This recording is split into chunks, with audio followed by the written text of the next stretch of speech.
মার্কিন বিচার বিভাগ জেফ্রি অ্যাপস্টাইন সংক্রান্ত ৩০ লক্ষাধিক পৃষ্ঠার গোপন নথি প্রকাশের পর বিশ্বজুড়ে ব্যাপক আলোড়ন সৃষ্টি হয়েছে। ৩০ জানুয়ারি প্রকাশিত অ্যাপস্টাইন ফাইলসে রয়েছে প্রায় ১,৮০,০০০ ছবি ও ২,০০০ ভিডিও, যেখানে প্রভাবশালী রাজনৈতিক ব্যক্তি ও আন্তর্জাতিক তারকাদের নিয়ে নানা বিতর্কিত তথ্য উঠে এসেছে।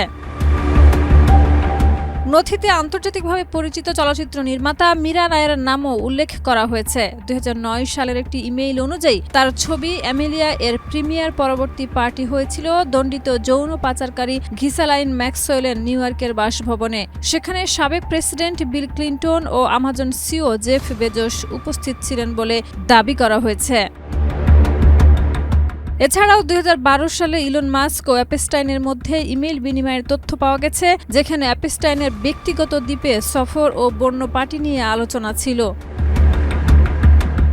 সবচেয়ে চাঞ্চল্যকর অভিযোগ উঠে এসেছে ২০১৯ সালের একটি এফবিআই সাক্ষাৎকারে। এক ব্যক্তি দাবি করেন ২০০০ সালে একটি ইয়েটে তাকে অ্যাপস্টাইন ও বিল ক্লিন্টন যৌন নির্যাতন করেছিলেন এবং সেখানে ডোনাল্ড ট্রাম্পও উপস্থিত ছিলেন। তবে এফবিআই জানায় এসব অভিযোগের পক্ষে কোনো প্রমাণ মেলেনি এবং অভিযোগকারীকে মানসিকভাবে ভারসাম্যহীন হিসেবে উল্লেখ করা হয়।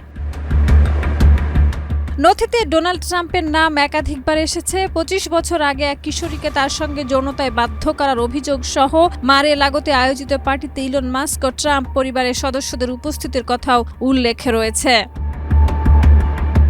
নথি প্রকাশ নিয়ে ডেপুটি অ্যাটর্নি জেনারেল ব্ল্যান্স বলেন, স্বচ্ছতা নিশ্চিত করতেই এসব তথ্য প্রকাশ করা হয়েছে এবং কাউকে আড়াল করা হয়নি। তবে হোয়াইট হাউস বা বিচার বিভাগ এখনো নতুন অভিযোগগুলো নিয়ে আনুষ্ঠানিক মন্তব্য করেনি। প্রকাশিত অধিকাংশ তথ্যই প্রাথমিক অভিযোগ, যা এখনো আইনগতভাবে প্রমাণিত নয়। অভিযুক্তদের অনেকে ইতিমধ্যে অভিযোগ অস্বীকারও করেছেন।